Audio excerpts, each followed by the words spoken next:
저희가 분노가 치밀었지만 뭔가 확실하게 분노를 표시하지 못했던 그런 사건이 있었는데 그 사건 얘기를 좀 해보도록 하겠습니다. 안진용 기자님. 네, 이 사건의 발단은 지난 3월로 거슬러 올라갑니다. 강원도 동해시에서 한 남편과 아내가 탄 차량이 사고가 났습니다. 네. 그 당시 영상 보면서 자세히 아하. 설명드리겠습니다.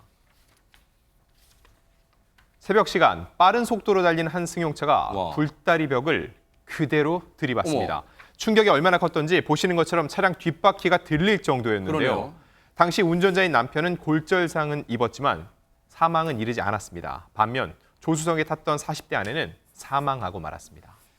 저 영상을 보니까 저희 뉴스파이터에서도 이 사건, 이 당시 사고였습니다. 이 사고를 전해드린 기억이 납니다. 그런데 우리가 사고라고 말하면서도 당시에 전현평론가님 뭔가 석연치 않았던 점이 있었잖아요. 그렇습니다. 이 뉴스파이스에서 이 소식을 다룬 적이 있는데요. 운전을 했던 남편 육군 모 부대 소속 원사의 경우에는 골절상을 입긴 했어요. 그런데 조수석에 있던 아내는 사망을 했는데 아하. 이 아내는 어떠한 부상을 입었냐? 심한 골절상 상황이었고요. 갈비뼈도 골절상을 입었습니다. 그래서 병원으로 옮겨졌는데 좀 이상한 건 뭐냐면 지금 보면 굉장히 사고가 심각하게 났잖아요. 네. 조수석에 있던 사람이 사망할 정도입니다. 그런데 잘 보시면 도대체 어떻게 저렇게 사고가 나? 남편이 음주운전한 것도 아니고 그렇다고 저게 뭔가 심한 내리막길도 아니었습니다. 그래서 이게 졸음운전인가?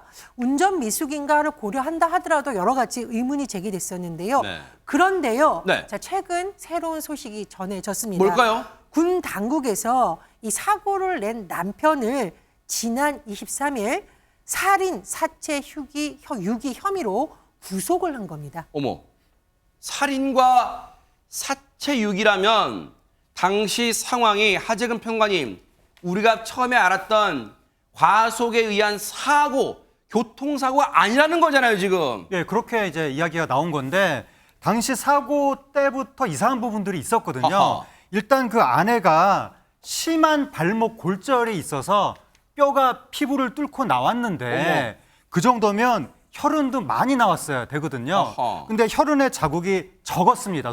소량의 혈흔만 있었던 거예요. 그게 의미하는 바는 사고 당시에 이미 심장 박동이 멈췄던 것이 아니냐라는 이제 의심을 갖게 했던 것이고 아하. 그다음에 이 아내가 제 발로 자동차에 탄 것이 아니라 남편이 모포로 감싸서 태웠고 아하. 그리고 사고 전에 남편이 그 지점을 여러 차례 맴돌았다고 합니다. 아하. 그래서 혹시 사전 답사를 한 거 아니냐 네. 그런 의심이 나왔었고 네. 그다음에 부검을 했습니다. 아하. 부검 결과를 보니까 사인이 경부 압박과 다발성 손상이 나온 거예요. 경부 압박이라는 것은 목을 눌렸다는 거니까 아하. 교통사고 전에 이미 목을 눌려서 아하. 치명상을 입은 것이 아니냐 아하. 그런 의심이 나왔었습니다. 아니, 그러면 이게 의심 정도가 아니라 당시 상황을 봐도 이게 확신으로 바뀔 만한 정황 아닌가요? 어떻습니까? 장유민 변호사님. 그렇죠. 왜냐하면 지금까지 짚어주신 객관적인 증거들을 합치면 아무래도 이미 살인을 마친 이후에 사체 유기를 위해서 사실상 교통사고로 위장한 게 아닌가라는 생각이 드는 부분이 있는데요. 이걸 또 뒷받침하는 수상적인 정황들이 있습니다. 어허. 물론 이 남성의 진술입니다. 네. 처음에는요. 이 교통사고가 왜 나게 됐느냐를 경찰 초기 단계에서는 제가 졸음운전을 하다가 이렇게 사고가 났습니다라고 이야기를 했습니다. 네.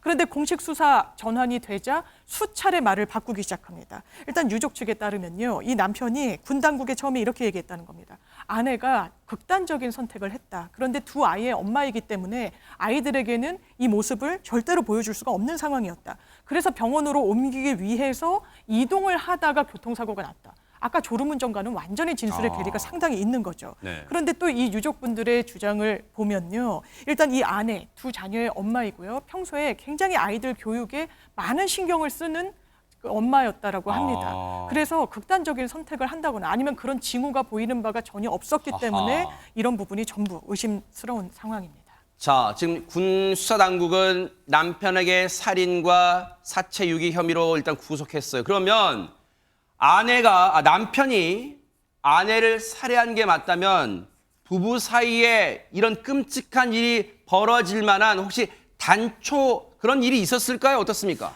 일단 유가족들은 이 부부 사이의 어떤 채무 문제, 즉 금전적 문제로 다툼이 있었고 이런 것 때문에 이런 일까지 이어진 것 아니냐라고 주장을 하고 있는 상황입니다. 유족들의 증언이 지금 언론 보도를 통해서 나오고 있는데요. 사건 당일 두 사람이 싸우는 것, 어떤 문제였냐면은 아이들의 학원비가 학원 측에 입금되지 않은 문제라던가 이런 문제로 연락이 와서 부부싸움하는 장면을 아이들이 봤다. 이런 증언이 나오고 있고요. 또 유족들에 따르면 이 사망한 사람이 장례식 때 부대에서 주임 원사라는 분이 두세 명이 찾아왔는데 네. 이 사망한 여성의 남편이 돈 때문에 많이 힘들어했다 이렇게 설명을 했다라는 겁니다.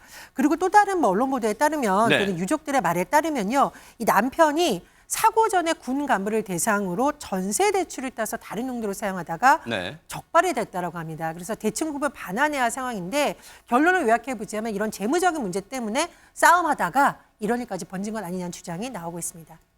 단순 사고였던 것으로 보였던 이 일. 그런데 군 당국, 군 검찰의 수사 끝에 일단은 구속이 됐고 하지만 아직은 재판 과정 남아 있습니다. 정말 철저한 수사, 보강수사와 재판을 통해서 만약 정말 천인공노할 짓을 했다면 정말 법에 따끔한 그 무거운 죄를, 무거운 짐을 반드시 짊어져야 될 것 같다 이런 생각해 봅니다. 보고 계십니까? 대박 사건. 네, 안녕하십니까? 김명준입니다. 여러분과 함께하는 뉴스파이터. 다양한 소식과 뉴스를 보고 싶으시면 화면 오른쪽을 꾹 눌러 구독해 주시길 바랍니다. TV로도 유튜브로도 여러분께 한 발 더 다가가겠습니다. MBN 뉴스와 뉴스파이터를 사랑해 주셔서 고맙습니다.